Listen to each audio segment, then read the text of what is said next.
Here again, ladies and gentlemen, I hope it is okay to address you as ladies and gentlemen. It sounds a bit old-fashioned these days.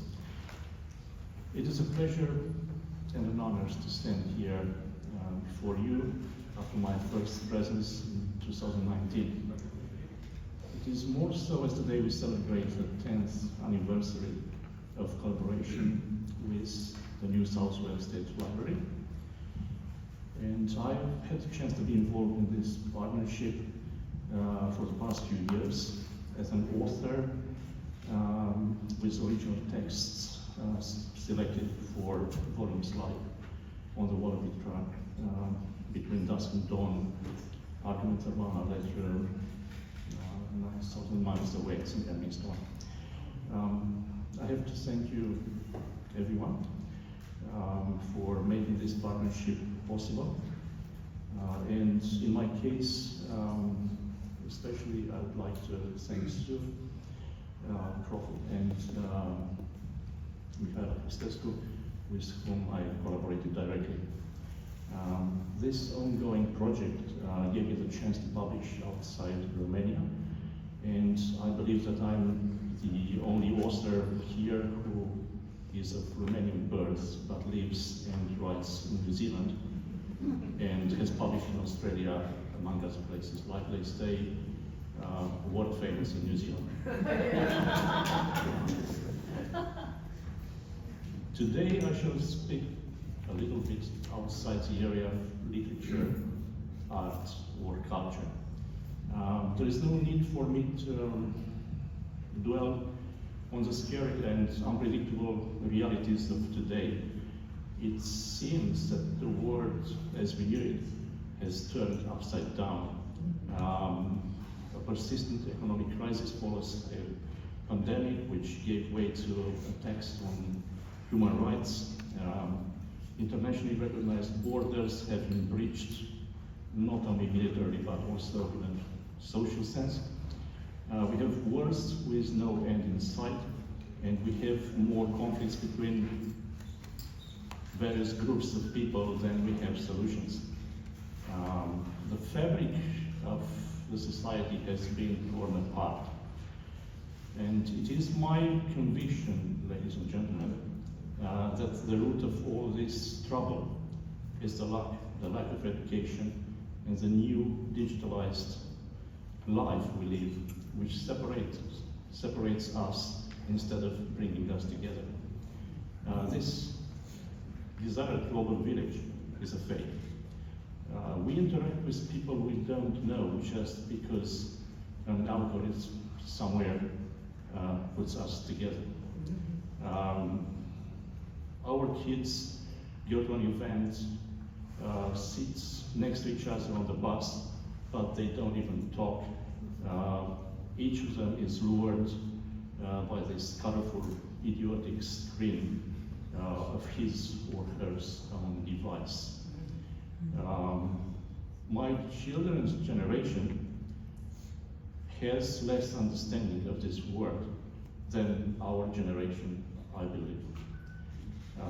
Individuals have never been further apart and less able to truly develop meaningful relationships.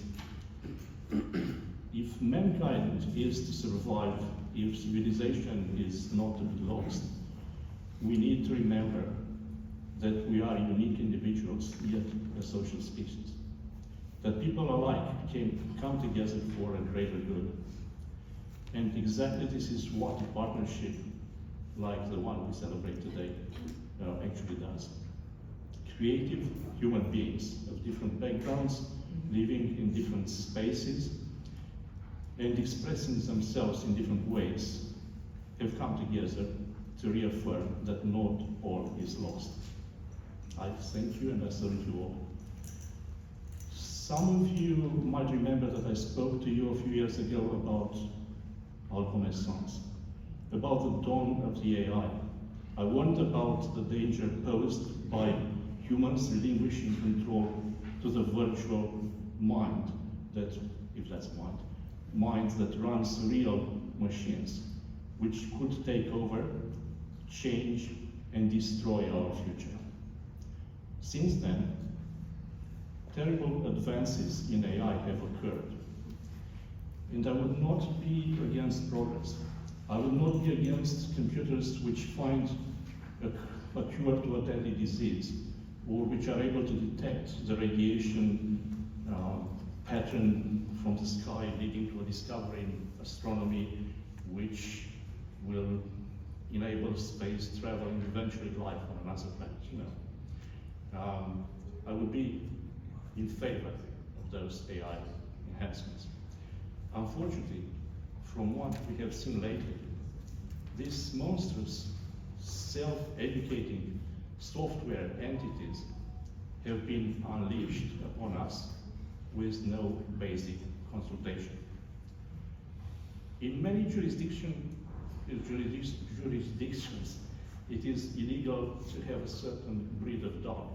In most countries, you can't legally own a gun without a permit, which is obtained by those who can prove to be responsible enough to use firearms safely.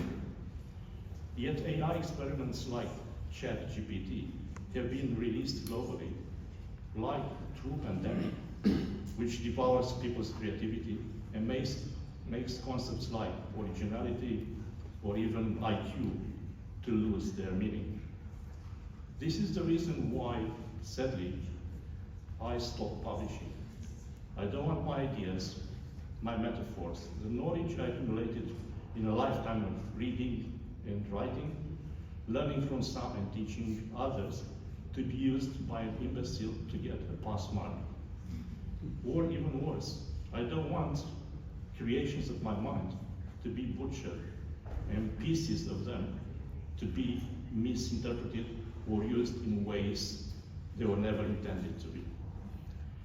And finally, I don't want Algonaissance to make me irrelevant, as I will become integrated in what in Star Trek they call the concept of Borg, an entity that absorbs and assimilates everyone and everything, and is rational but has no soul. Intellectuals, scholars, artists, creators, and all who can be original and influential in a positive way are the easy targets and the first victims of the AI. We already see tragic events which have or could have Algonaissance behind them. The Telegraph newspaper published a recent story about a man crushed to death by a robot that mistook him for a box of vegetables.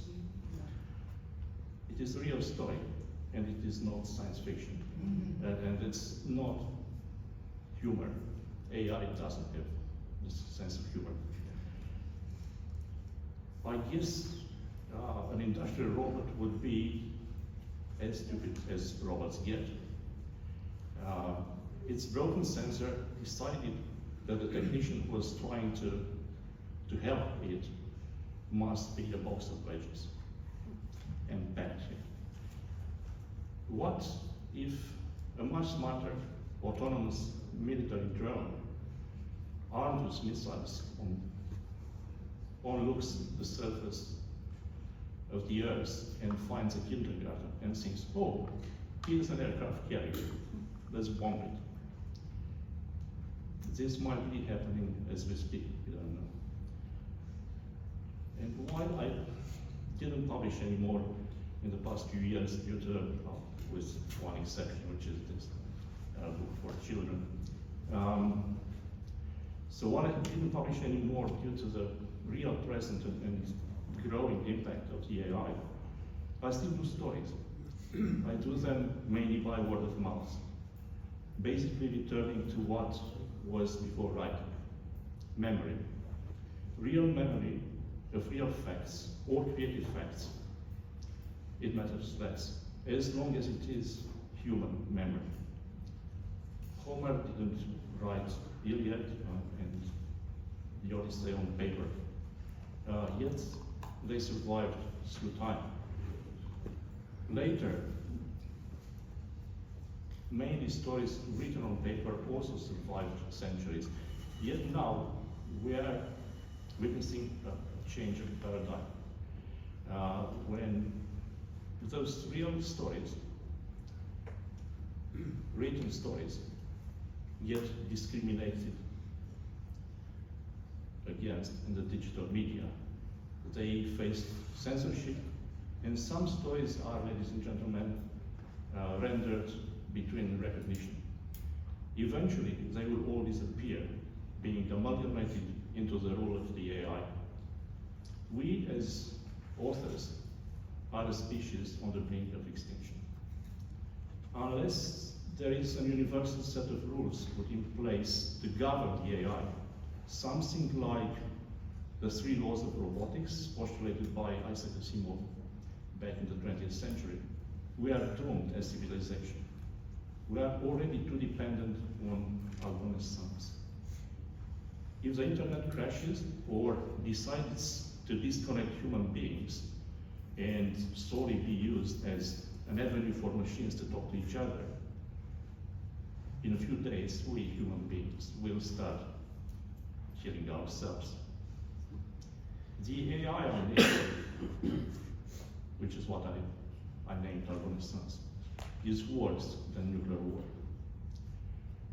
Imagine that some humans will survive this true apocalypse. And I'm sorry for being so negative, and I really hope you'll find me a pessimist, maybe even a lunatic.